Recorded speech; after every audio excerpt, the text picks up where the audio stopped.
I mean, that's like going to be the name of our upcoming mixtape. Watch out for it, okay? Because it's going to be fun. On SoundCloud. Speaking of SoundCloud, Drake came out with a new song on OVO Radio. He came out with 2 songs, but I only heard one, Charged Up. Yo. I haven't had a chance to hear it yet.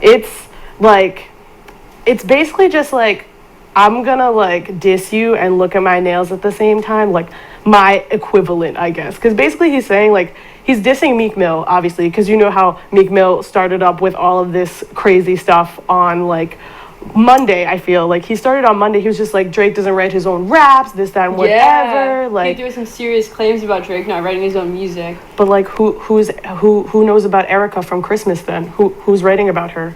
But so basically, he comes out with this song. Drake comes out with this song saying like, I'm not really gonna talk about you because I'm a very patient person, but I'm gonna rap about you and I'm gonna give the fans what they want. You know what I mean? Like, all these ladies love me. I don't know about you, Meek. Like, yeah, like you got Nicki, but like me taking your girl is not a problem. Just saying. Like, I think Meek Mill is a great rapper. I don't listen to all rap. I think he's good. But I've never heard anyone say like, hey, I want to listen to Meek Mill right now. Yeah. Never. Doesn't happen. Absolutely not. And like on the SoundCloud, all the comments were like, 6 God, please. And like another one was like, Young Aubrey got bars. Like, it was just, it was crazy. And honestly, like, Meek Mill is like, oh, I know he wrote that one. And it's like, what are you saying? Because, I mean, I feel like it sounds like all of his other stuff, personally. I feel like Meek Mill only popped off because Nicki popped off on Everybody this weekend. She really came for people's necks. Yeah. And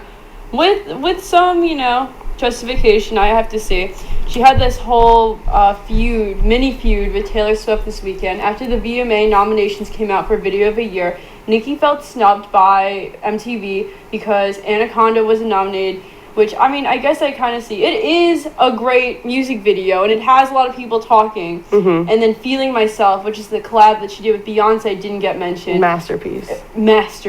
Wow. An absolute masterpiece. I actually have to admit that I did cry while watching it. I really, I had a lot of feelings about Feeling Myself. So that's why, I mean, I'm personally a little hurt. I was hurt when I was voting and I didn't see anything. So I totally get where Nicki's coming from. She took to her Twitter to write, if your video celebrates women with slim bodies, you will be nominated for a VMA.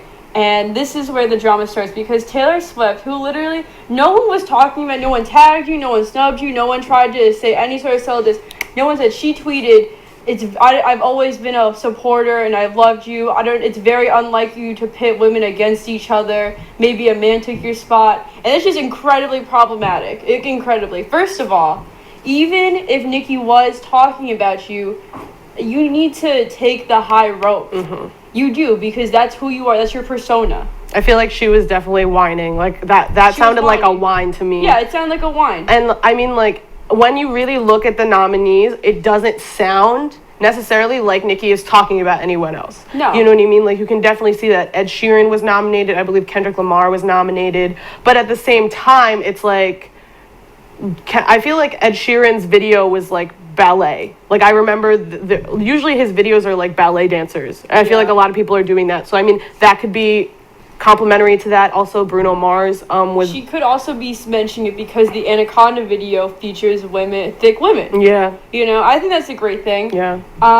So basically, the internet went fucking crazy because Taylor Swift has some of the most savage fans ever, and so does Nicki. Yeah, I mean, putting them against each other was definitely interesting. And Katy Perry chimed in. Now, if you guys don't know, Katy Perry has beef with Taylor on the low. Really? No one wants to throw names. Yes, Taylor wrote bad blood about Katy Perry because Taylor says that Katy Perry took her backup dancers when her backup dancers were only on a break from Katie's tour to do Taylor's tour, and then went back to Katie's tour. Wow, too bad, so sad. Katy Perry's also dating John Mayer, who had some weird thing. She wrote that song about John Mayer. Yeah, oh my god. I actually really like that song, Dear John. That was like a little bit of my anthem for a while. I've never heard it, actually. It's good. You should take a listen when you're feeling down. Katy Perry came in and basically, I don't remember the tweet specifically, but one of them was not hypocritical. One of them was not even in English. Like, one of them was like, it's funny how, like, you're saying how you pit women against each other. Like, just none of it was grammatical. None of it made any grammatical sense. It might have been grammatical, but I understand the point she's making because, you know what, Taylor wants to be like, oh, don't pit women against each other.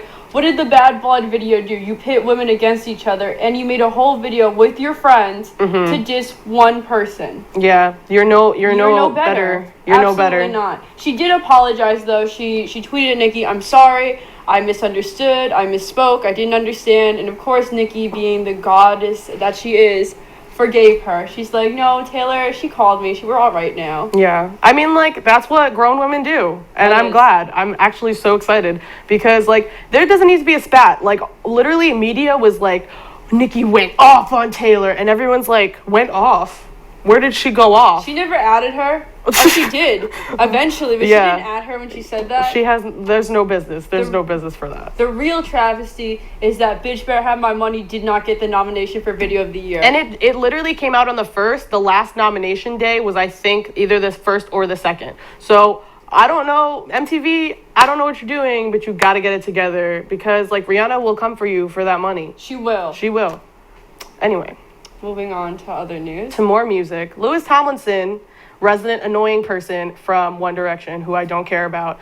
Apparently, he wants to buy a $15 million house for his baby mama, Brianna Jungwirth.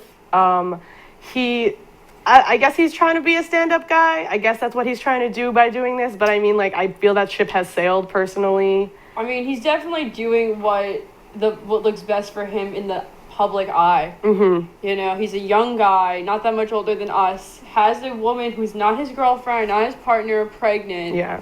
So I guess he's doing the right thing. But I mean, like, $15 million, like, that's a lot. I mean, listen, my mom raised me in a less than $1 million house. Yeah. I was all right. Yeah. I feel like, I don't know, maybe he's just doing the most. He's definitely in my opinion, I feel like he's overcompensating. Yeah. But I mean, like, good for you, Louis Tomlinson. Maybe they could also, like, you can also leave the band and I don't have to hear about you anymore because I really don't want to. Speaking of people that we kind of are tired of hearing about, Kylie Jenner. Everyone is counting down to her 18th birthday. 2 weeks. I read it on TMZ. It's 2 weeks. It's crazy. It's disgusting that people wait. And they did the same thing with Kendall. They wait till these women turn 18. And then all of a sudden it's like, okay, now it's okay to, like, you know, like, sexualize them.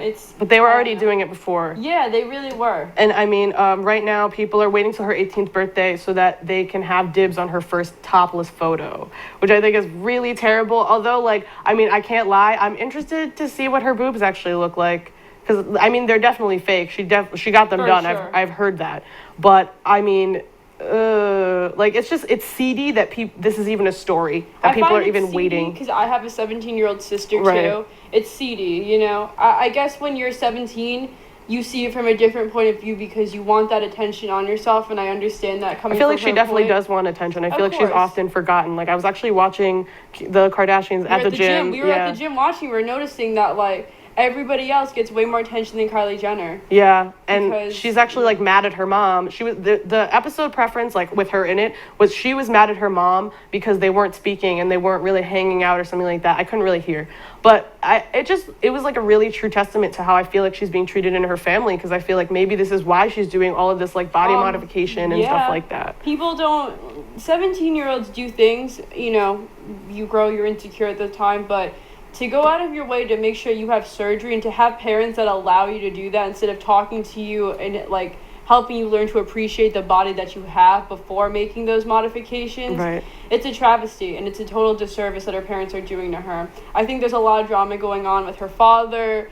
Well, Bruce has now become Caitlyn. Mm-hmm. You know, that must have been a big transition, I guess, for everybody. Yeah. You know, Kim's pregnant. Yeah. Another baby. Courtney and Scott are breaking up. Kendall's career is taking off at soaring.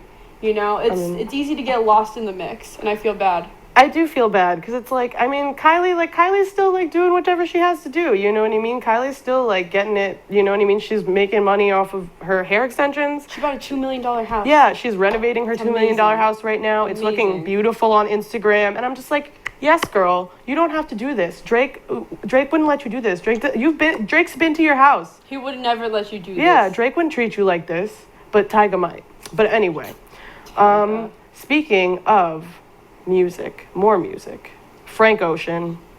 Let's talk about Frank Ocean for a minute because the fans are being savage. Apparently, he was supposed to come out with an album this month. Literally, Frank Ocean fans have been asking for music since I don't even know when. I feel like daily people will come up to me and talk to me about Frank Ocean. We weren't even talking about Frank Ocean. Nothing was going on with Frank Ocean. Everyone's just like, yo, when that Frank Ocean album coming out? And I mean, I agree. I love Frank Ocean. Like, Villani this for years too, like a while. Yeah, he's very talented. I love him. I'm not like necessarily waiting on him. A lot of people are, and I kind of don't get it. But I mean, like, really, like, you gotta release something, because, like, give us something, Frank, please. Like a single, like maybe even like a fake leak, like something. Like a snippet. Yeah, even. Like even like a 30-second video on Instagram, like, will suffice for most people. They will bump that shit for days. They will definitely remix that shit for days. So you really got to get on, Frank. But anyway. On to sadder music news.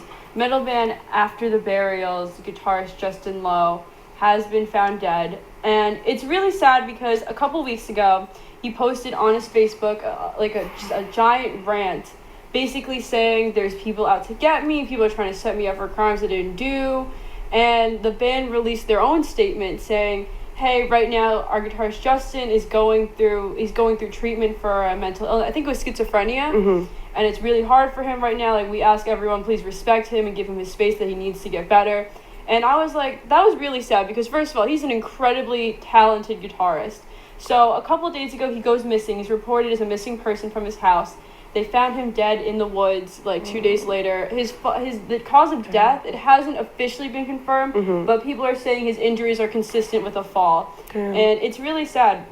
It is sad when talented people, like, things just happen to them, you know what I mean? And it's like, whether or not he searched for help or what have you, you know, it's still sad that, like, it didn't work out. You know what I mean? Like, that's probably the saddest thing to hear. It's sad because there's so many unanswered questions. Like, something like schizophrenia, like, there's no real logic to it because these people feel paranoid and, like, they're constantly, someone's out to get them. Yeah. So I can't, like, stop thinking, like, what was going through his head when he went out to the woods, you know? Like, I don't know. I think it's really sad. My prayers and condolences for the band and the family. Definitely. Wow. So, what else do we have on here? Having a moment of silence